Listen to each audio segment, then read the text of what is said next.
Hi everyone. To me, effective leadership in early child education is very simple. It means you're actively and consistently trying to bring out the best in yourself, your staff, the students, and you truly believe your work is never done. If you're an effective leader, you'll still be able to achieve these goals despite the changes and challenges that will certainly come your way. So, how can we strive to be our best selves? Our integrity is our greatest asset as leaders. We must be true to our word, true to our values, and authentic in our actions. We can learn to become partners with change. We must embrace our mistakes but be grateful for the lessons they grant us, and then be able to apologize meaningfully when necessary. It's important to practice day-at-a-time leadership. We can use everyday heart-to-heart interactions, use humor to lighten up tough situations, forgive ourselves for our shortcomings, and become aware and triumph over our blind spots. We work with intangibles and often the indefinable. Because of this, our esteem needs to come from the inside out rather than the outside in.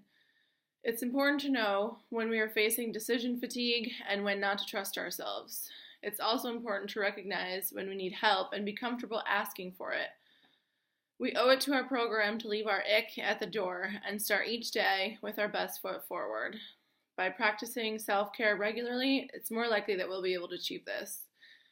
Next, how can we bring the best out in our staff?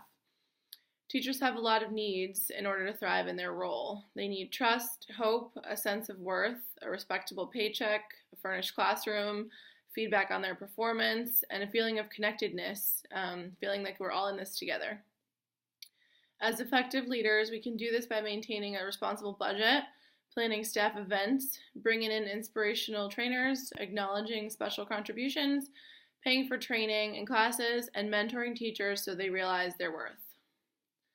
In order to best help our staff, we also really need to get to know them as individuals. What are their strengths? Where do they need support? There are a variety of tools to help us to get to know our staff, such as the Deeply Embedded Life Interest Test, the Myers-Briggs Personality Test, and the Emotional Intelligence Inventory. These tools will help us to get to know their personality styles and goals and be able to meet the staff where they are currently and be able to tailor things to their liking to help them thrive. These goals will also help us to create a community of problem solvers who have the confidence to make good decisions and function autonomously. Lastly, how can we bring out the best in our students?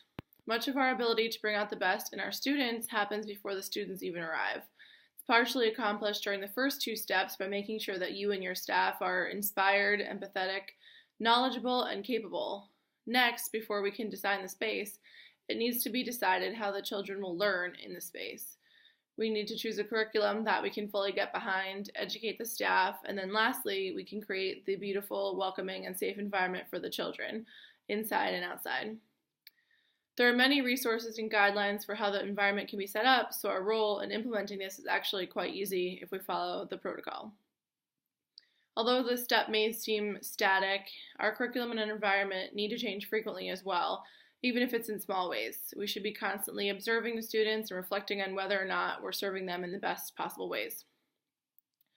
We should coach teachers to be willing to be flexible and indulge in the children's spontaneous learning as well as the planned curriculum, for there are many opportunities wasted if we don't. The last element to bringing out the best in students is to get to know and establish great relationships with their families. Varying cultural values can shape how children understand things and what they focus on, so the better we know the family, the better we can teach the child. Although simple in theory, bringing these concepts to action is really difficult. There's work to be done every day, and our field really doesn't allow us to have a bad day without some pretty serious consequences. Our job is to try to be ahead of the issues that will cause turmoil before they occur, to anticipate as many changes and challenges as possible, and have a plan. And when we can't, our job is to face them with integrity and confidence in our own abilities and the abilities of our staff. For me personally, I like to surround myself with quotes, reminders about why I do what I do, pictures, notes from families, and practice self-care so that I don't find myself reacting poorly to things that really aren't a big deal. I also plan on scheduling frequent observations to reflect on what we're doing well so that I can provide acknowledgement, and equally much so, what's not going so well so that we can provide guidance. Taking a careful look around the school will tell us everything we need to know and more. Enjoy the journey.